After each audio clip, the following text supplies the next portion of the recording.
Let's discuss enzymes as a drug target.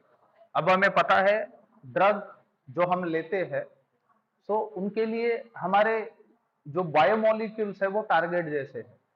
तो अब हम देखेंगे एंजाइम अगर टारगेट बने तो क्या सीन होगा। तो सबसे पहली इंपॉर्टेंट चीज याद रखिए, drug target, drug target interaction interaction with enzyme can be explained as can be explained as। अब देखिए इसको किस तरह से हम लोग एक्सप्लेन कर सकते हैं। तो सबसे पहले हम देखेंगे, let's discuss catalytic catalytic action of enzymes. अब हम लोगों को पता है कि एंजाइम्स जो है वो बायो कैटलिस्ट का काम करते हैं, यानी हमारे बॉडी के अंदर जो बायोकेमिकल रिएक्शंस होते हैं उनको कैटालाइज करने का काम एंजाइम करता है, याद रखना। So enzymes catalyse the biochemical reactions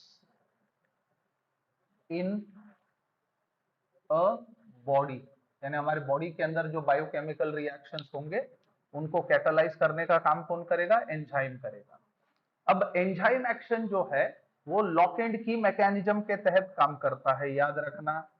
so enzyme action works on lock and की principal.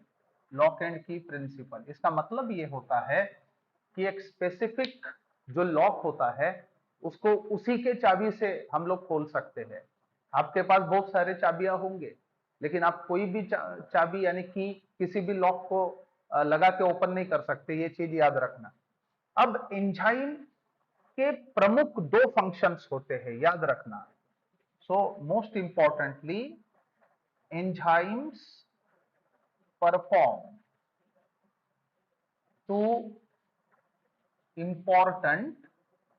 two important functions।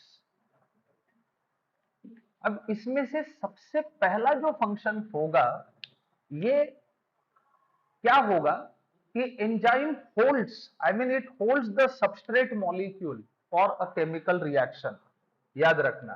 So what it does, it holds the substrate, it holds the substrate molecule for chemical reaction। एखादे chemical reaction के लिए substrate को hold करता है। अब वो substrate क्या करेगा? Substrate binds with amino acid residue in the protein on active site, याद रखना।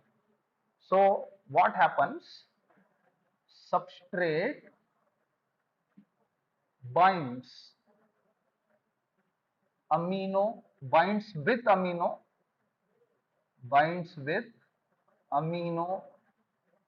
acid residue in protein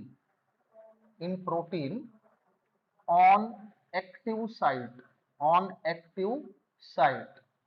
with the help of। अब देखिए यहाँ पे कौन कौन से फोर्सेस एक्ट करेंगे? वो हाइड्रोजन बॉन्ड हो सकता है, वांडरवाल्स फोर्सेस हो सकते हैं, या फिर डाइपोल डाइपोल इंटरेक्शन हो सकता है। So with the help of hydrogen bonds, that is hydrogen bonding, और वांडरवाल्स फोर्सेस और डाइपोल इंटरेक्शन, डाइपोल इंटरेक्शन, ये चीज हमें समझना होगा। अब दूसरा जो काफी इंपॉर्टेंट फंक्शन होता है एंजाइम का, वो ये है कि इट प्रोवाइड्स फंक्शनल ग्रुप, याद रखना। So enzyme provides a functional group that will attack